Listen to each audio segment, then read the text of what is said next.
Good morning. Welcome to the most underrated show on YouTube. We got a lot to talk about today, plus wins and losses, and we got a seminar this weekend. Join us.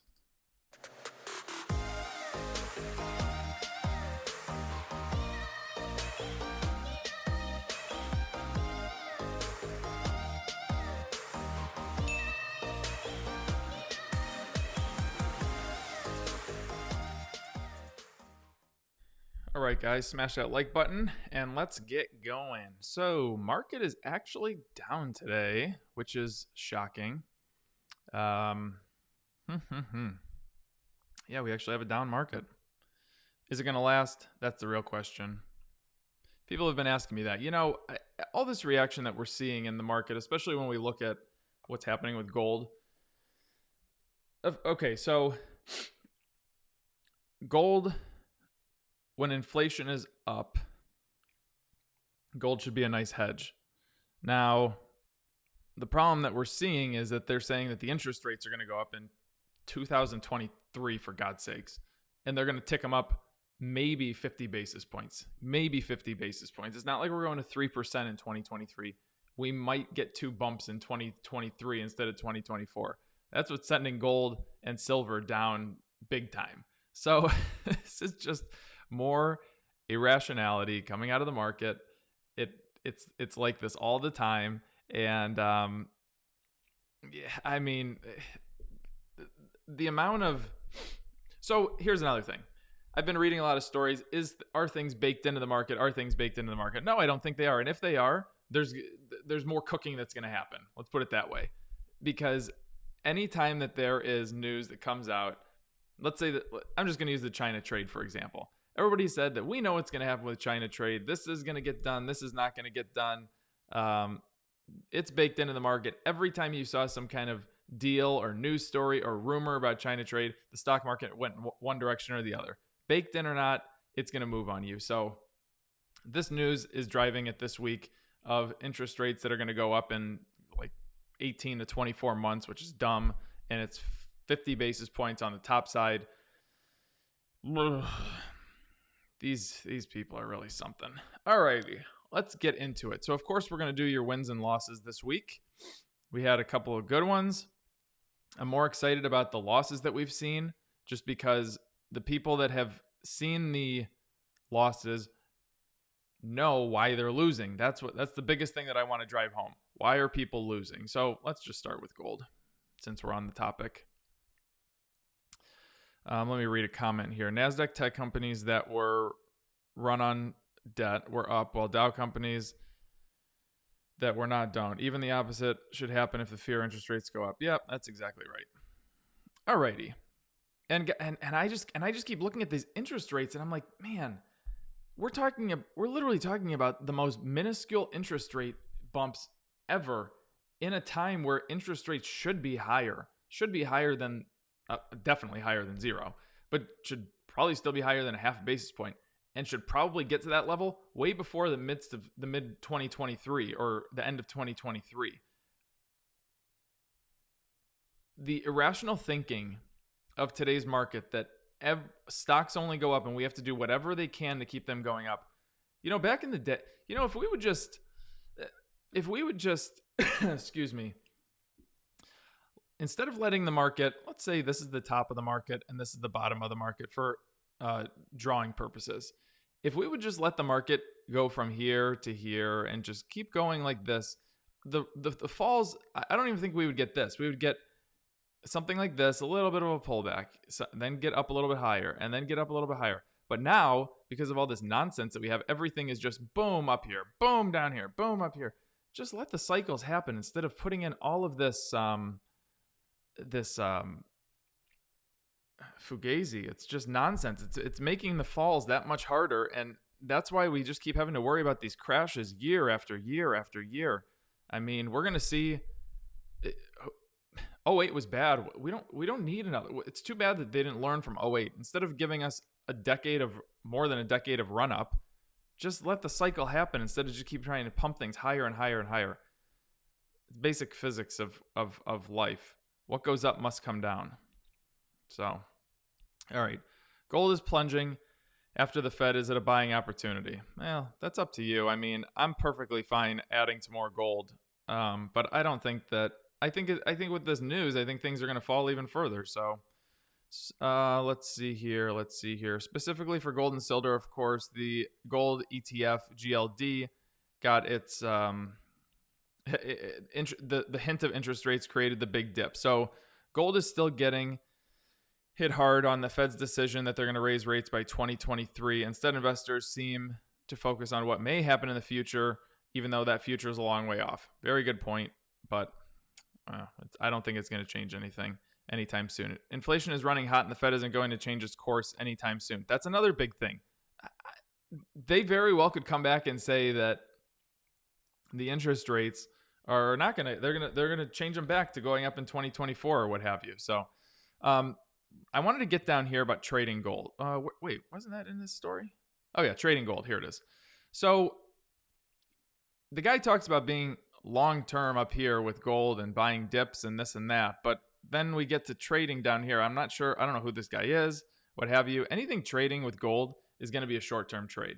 If you're looking at charts to be a trader, I mean, if you're looking at charts to go with gold, you're not going long-term on this. So let's pull up GLD on the charts. Let's see here.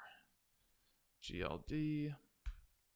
Let's see what we had. He's talking about support lines and resistance lines, and let's just see what we got going on. The thing about gold is, let me zoom in here. You have all of these. You can see all of my little gaps all over the place. Gap, gap, gap, gap. Okay, there it does it again. There's some kind of this Epic Pen app is really terrible. It blanks out screens. Gap, gap. So these gaps all over the place. This is not conducive for trading because you get these gaps up, down, up, down. Now you got a gap down. This thing, news comes out, dollar drops, gold is up here. So to say that this thing is dropped below its 100-day moving average, like he said in the story, and it's going to be a free fall to the bottom, it's like, okay, well, this thing, if we have one news about the dollar hinting coming out, this thing's going to jump up here, and he's going to have some excuse for that. So if you're going to trade gold, do it on just try to swing trade it. But even then, I mean, gold to me is an investment just because you don't know what's going to happen every morning. You had no idea what was going to happen with what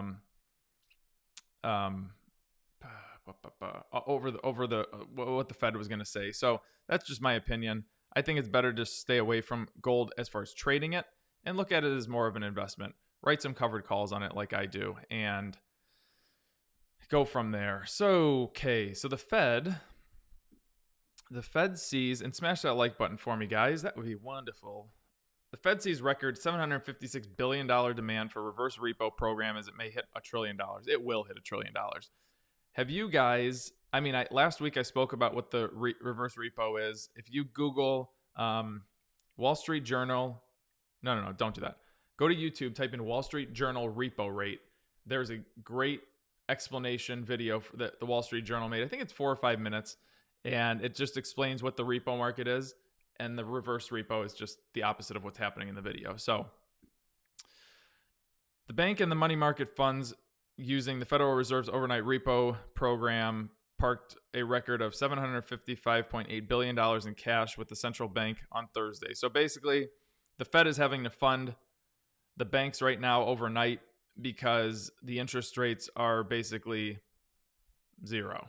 So all the big hedge funds, the big banks, and whoever has cash on hand is not going to lend money and take the risk, even though it's probably minimal risk, but they still aren't going to take the risk for doing zero. They're not going to get any money in return, which of Thursday pays. Okay, cool. We got 5 basis points coming in hot. All right. This isn't a lot, but it's better than zero. Okie doke. When the Fed opened up this new avenue, $250 billion of fresh demand came in overnight. The Fed's decision on Wednesday to boost the rate it pays in excess reserves and its overnight repo rate facility comes as part of the broader strategy to keep a grip on short-term rates while helping stroke the economy into recovery. So eventually, I mean, probably within the next 8 weeks, this thing is going to get to $1 trillion of overnight repo. And I implore you to go and watch that video. It is very good. YouTube, make sure you go after the show. YouTube, search Wall Street Journal or WSJ repo rate, and it will come up. It has like an oil can on the front of the screen. Even though scramble is, yep. So they're going to get to $1 trillion. Sick. Really good for the economy. Probably not inflated at all. All right. Airlines shares rise after the EU lifts its travel ban on Americans. I think those in the EU can appreciate this. Travel is going to come back. I mean, from what I understand, especially people in the Patreon, it's been a little bit hard over there as far as the closures that have been happening. I know that June 21st is the big day, and I think Llewellyn told me that they're going to delay that date. I think. I could be wrong, but you guys let me know. You guys are over there. Let me know what happens. I admittedly, I don't follow, well, I don't really follow the news in the United States, all the political and Corona and all that, but I certainly don't follow it in the EU. So let me know about that date. Shares of the U.S. Airlines rose in pre-market trading on Friday after the EU reportedly recommended lifting of non-essential travel ban on Americans across its member states. The European Commission was reportedly pressured by countries heavily dependent on tourism, including Italy, Spain, and Portugal, who are trying to save the summer season. Makes perfect sense. So, it's delayed 2 weeks. Thank you. So okay. So the UK is delaying it 2 weeks, and the other countries are looking to open. All right, thank you guys. It's transitory. It was delayed to June 19th. Thank you, Simon. All right, so there you have it. But these other countries, like 87 Waterfall said, these countries like Italy, Spain, and Portugal are gonna start pushing because they want to save their summer season, which makes perfect sense. Get some tourism over there and get them moving right along. So Howard Marks, great investor. He's been quote unquote wrong for a very long time because of everything that's happening in the market, and he's patient and he can afford to be patient. He runs $150 billion fund. Actually, where was I the other day? I don't know where I was the other day, but I saw a guy with a Oaktree Capital Management shirt on. I was like, yeah, I know that name. And then I didn't say anything to him, but I wish I would have said something to him. But oh well, I'm sure I'll run into him again. All right, Howard Marks. The best opportunities are not in the public markets. The best opportunities are not in the public markets. The co-founder and co-chairman of Oaktree Capital Management said on, I don't know what day he said it. The public markets are just too easy to access. Meme people, hype dorks. It's just too easy for people to find out about opportunities, hop on the board, and get the price fully funded. And that's what you're seeing in all of this meme stuff and this tech squeeze, this and that, whatever. A great deal of what we are doing is private investing, private lending, emerging markets, or other things that are off the beaten path. Now, of course, it's easier for Howard Marks to find these deals, but he makes a very good point. I know I've parked money in different places as far as private equity and whatnot, things that are not off the beaten path. I've done a hell of a lot more than that than trade, with the exception of options. This is a good time to be at our normal neutral position between offense and defense. Don't be, he said, not more aggressive than usual, but not more defensive than usual. So I think he makes a good point. Yeah. Where are you at on Walmart? Matt, elaborate, please. I don't know what that means. Alrighty. I'm going to do this and scroll this so I don't click it again. Lordstown. Okay, so this morning, I decided that I wanted to order the Lordstown truck for fun. So I go to lordstown.com, and then I go to click on order, and there I can't find it. So then I go and click a little bit further around. I'm trying to find order, can't find it. So if you go to Lordstown's website, you cannot order a truck. The only way that you can do it is if you go to the very, very bottom and you click sales, and then sales takes you to an email, and then you have to email sales@lordstownmotors.com or whatever the hell their website is. So they're on the up and up. They really know how to get it out there. Lordstown says the electric pickup truck orders are non-binding. Okay, if you need a news story to tell you this, I don't know. Or if you need legal action to tell you this, I don't know what's wrong with you. It's very simple. Like when I ordered my Ford truck, it said refundable, $100 deposit refundable. Okay, non-binding. Tesla, $100 non-refundable. Okay, it's still non-binding. I lose $100 if I decide to cancel, but it's still non-binding. I mean, what is this? Why do we need to? Everything is just like stating the obvious nowadays. We're talking about being previously disclosed in 10Ks and stuff. I mean, just go and put your credit card in and see what the thing says. Lordstown Motors, in a filing on Thursday, said that pre-orders for electric pickup trucks do not represent binding purchase orders or other firm purchase commitments. And I know we're talking about, they're not just talking about one car, they're just talking about entire fleets. Because that's really all you can do now is order fleets. I don't think they're doing anything to take orders for individual cars. Many pre-orders, however, come from fleet management companies. The stock has lost 47% this year, contrasting with the gains of the S&P around 13%.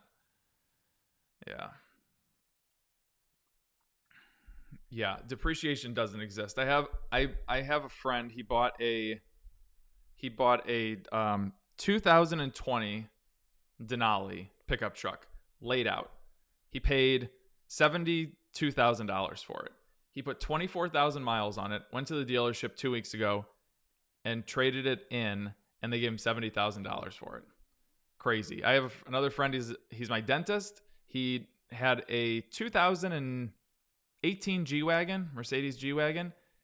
He went and traded it in, got the 2021 G-Wagon, and they paid him more money for his 2018 G-Wagon than he paid for it. This is wild. This is wild. I went to trade in to see how much I could trade in my Range Rover for. They were going to give me about what I paid for it. But yeah, this is crazy. Old car makers are now the hot new trade. The companies that are the strongest, that have the cash, are going to do the best. And this goes into the EV markets and this and that. So let's see. And this goes through and talks about the demand for used cars and whatnot. So this year, investors have been hitting the industry's old guard to make business work better in an electrified future. So through the close on Thursday, shares of Ford and GM were both up more than 40%, outpacing both the broader market and the buzziest names in the EV space. So I said it yesterday. I'm going to say it again. I do think that when it really comes down to it, with the exception of Tesla, you're going to have, when you have a company like Ford or GM getting into the mix of the game, that's when you're going to see people flock to those companies. We were just talking about it in the Bid and Ask Nation chat earlier this morning. And one of the guys said, if I'm going to buy a pickup truck, it's going to be from Ford. I mean, I know what Ford has to offer. If they just get their battery life up, which I watched a Marquise Brownlee's YouTube review of the Ford Lightning. And what he said was,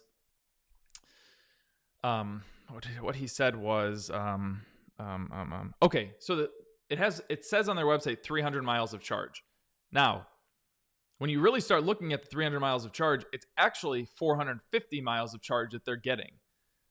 300 miles of charges with 1,000 pounds of payload in the truck and cold temperatures. So it's almost like worst case scenario. So that's what actually made me, after watching Marquise's video, that's what actually made me want to order the truck. So just to note, Nikola shares down over 50% in 2020. They're back a little bit this year. I don't know if they have cars.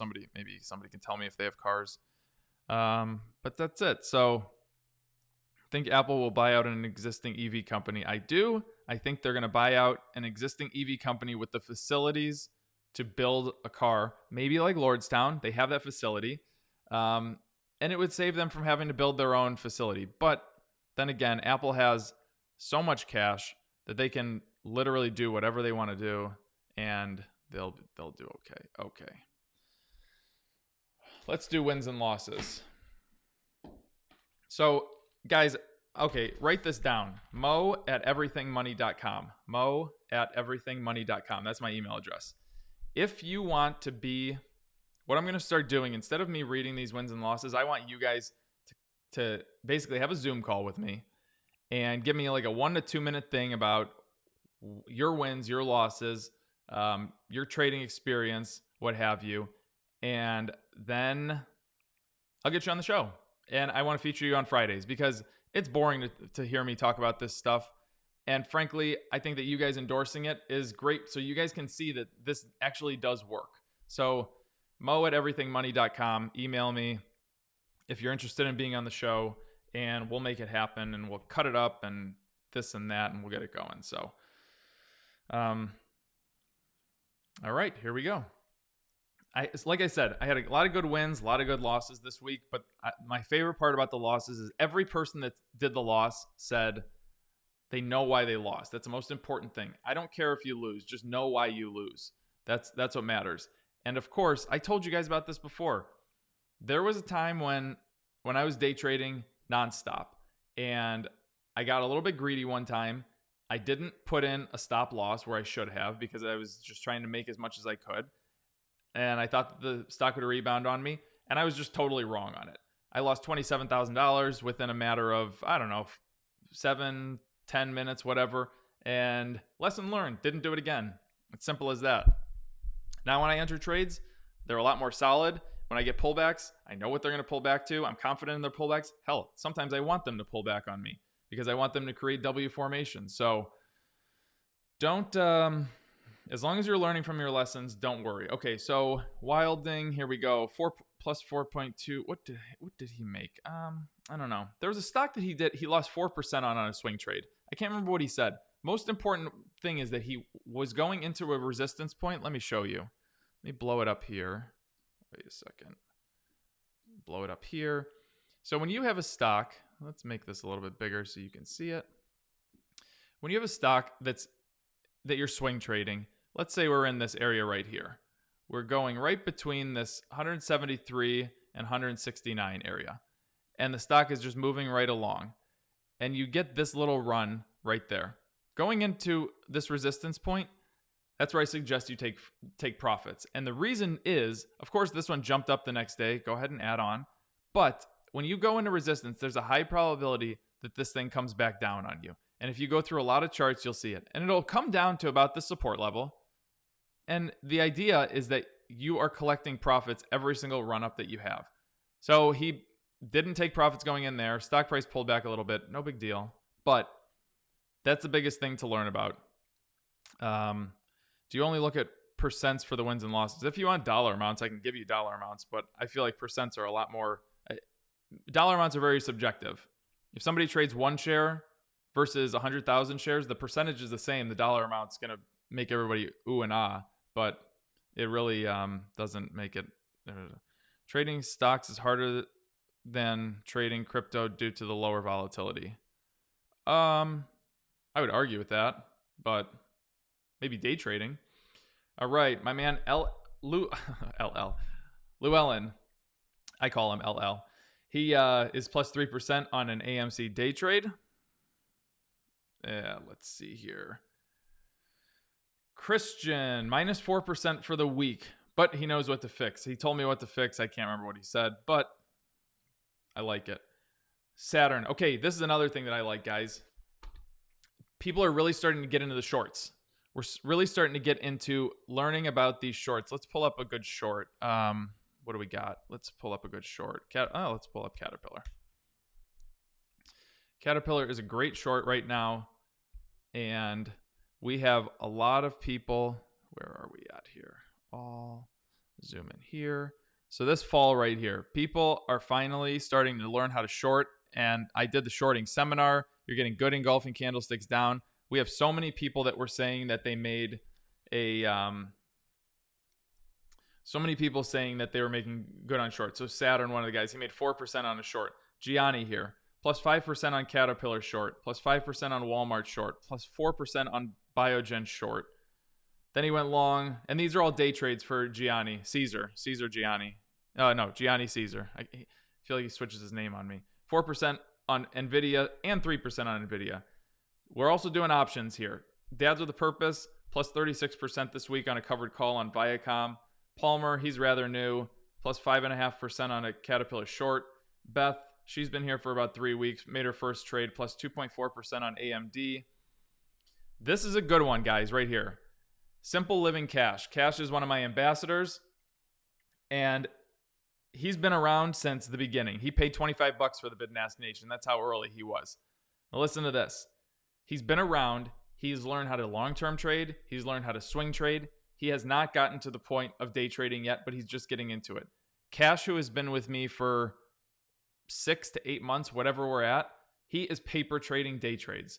So the point is, guys, learn how to trade on paper first. That's what he's doing. And he showed me all of his paper trades this week on day trades were all wins.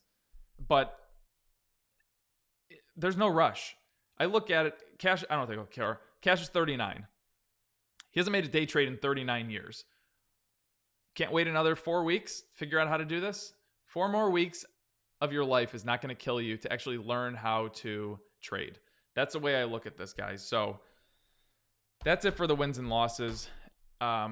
people are crushing it, but if you want to join the Bid and Ask Nation, I implore you to join it today because I'm doing an entire seminar tomorrow. This will give you the opportunity to jump in tonight and take a look at all of the trading seminar videos.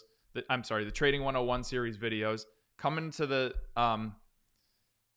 seminar tomorrow at 9 a.m. and have a little bit of a clue what I'm talking about. You'll be a little bit less lost, and you'll start to get the terminology, this and that, and it will definitely help you. So it's $68 a month right now. It's going to go up. This is eventually going to get to $100. This $24 a month gets you all the software for free and it gets you access to the Discord chat. But this number is going to go to 50, 50, and 100. So jump in here, guys, and get on for the trading seminar tomorrow. So let's see what the yield curve is doing. I just want to check it out. We don't have today's yet. So, all right. Give me some stocks. I can't remember who asked me the question earlier, and I can't remember what it was, but I told him to ask me now. I just can't remember what the question was. So if you're still on, shoot me the question. You know who I am talking about. Tayton, thank you. I appreciate that. Dun, dun, dun, dun, dun. Oh, you want a Bitcoin projection? I don't know. What's Bitcoin doing nowadays? I stopped paying attention. I was getting bored of it. I'll jump back on the crypto thing when the next celebrity comes out and says something that has nothing to do with anything, but it moves the market. All right, let's see. Thanks for your donation. I think that'll still go to National Alliance for Mental Illness. Alrighty.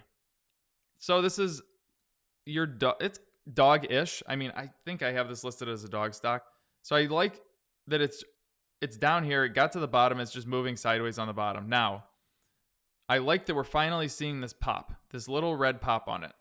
The thing that I'm going to look for, obviously you can't get into this until we get into the sweet spot, but this thing eventually should start popping into the sweet spot, and then it'll start making green engulfing candlesticks. This gap to me is going to fill. That's why I like Abbott Labs so much. This is Abbott Labs, right? Abbott Labs so much.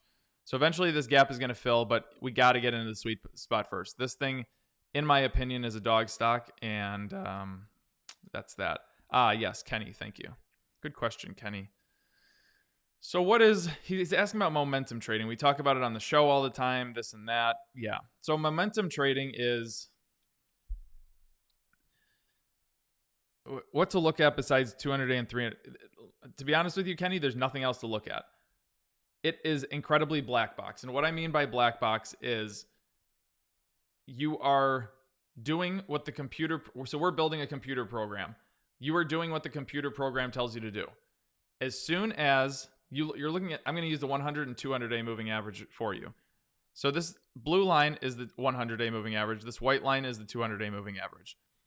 So as of right now, let's see where they crossed. So let's see here. So back here, when the blue line crossed on top of the white line, the computer program, and this is in the Turtle Trader, Complete Turtle Trader, would say, okay, enter a long position on Abbott Labs. And you would enter Abbott Labs. And you stay in Abbott Labs and you don't touch that thing until this blue line crosses below the 200-day moving average. So whenever this may happen, let's go like this. The yellow line comes down like so. Let's say that this, I'm going to use blue line for white. Actually, that doesn't make any sense. Let's use pink line for white. Crosses like that. As soon as that cross happens, you're going to exit your long position and you're going to go short. And that is all that, that's all momentum trading is. It has zero subjectivity for you. All it is you follow what the computer says, and it's very black box. The Trading 101 series is still on YouTube, but it's only for Bid and Ask Nation members. Kenny, you know what? I think I found, I can't remember what our back test was, but our back test said, I think it was either 200 and 300 or 100 and 300 day moving average. That's what we found most effective. Paul and I literally spent like 3 months trying to test out moving averages in different areas. We went to futures, we went to commodities, we went to stocks, we went everywhere. So let's see. Did the Dow really open down 400 points, or is that is that fake news? Let's see. Oh yeah, the Dow did open down 400 points. RIP. Do your swings ever turn into longs? What do you look for between 2 and you know what? My swings do. No, you know, when I go into something with what I have in mind, I'm going to stick with it. If I'm going in for a day trade, it's a day trade. If I go in with a swing trade, it's a swing trade. Long-term trade, long-term trade. Now, there's days where I can there's days or stocks that I'll go into with the intention of being long-term weeks on end, and maybe I'll get out of it after 7 to 10 days. I'm just following the chart. But going into that in my mind, I'm hoping that it's a multiple week trade, if that makes sense. But if it's a swing trade, I want to be in and out of that thing as planned. So, and it's usually going into the next resistance point. So let's see. The oil run is done. I don't know. We'll see. SWBI, I know Spicer was talking about that yesterday. All right, guys, I am going to get out of here. I got things to do today. Bidnast Nation people, I'll tell you what I'm doing. It's actually pretty exciting, but I'll tell you that in a little bit. And I think you'll enjoy it. So, good week. Great trades this week, guys. Very good job. Don't forget, 6 p.m. tonight, Eastern Time, is the live stream for all the patrons. Fireside chat with me, Paul, and Seth. And that is going to be at 6 p.m. Eastern Time. Then, going into tomorrow morning, we are going to have the Bid and Ask Nation trading seminar. Start at the very basics, work our way up to the top, and then I'll do a Q&A for you guys after. It's going to probably take 60 to 90 minutes in total. So if you got nothing to do in the morning, come on in. I'd love to see you. And if you're not in that, join the Bid and Ask Nation, and I will see you tomorrow. Have a great day, guys. Have a great weekend. Bye-bye.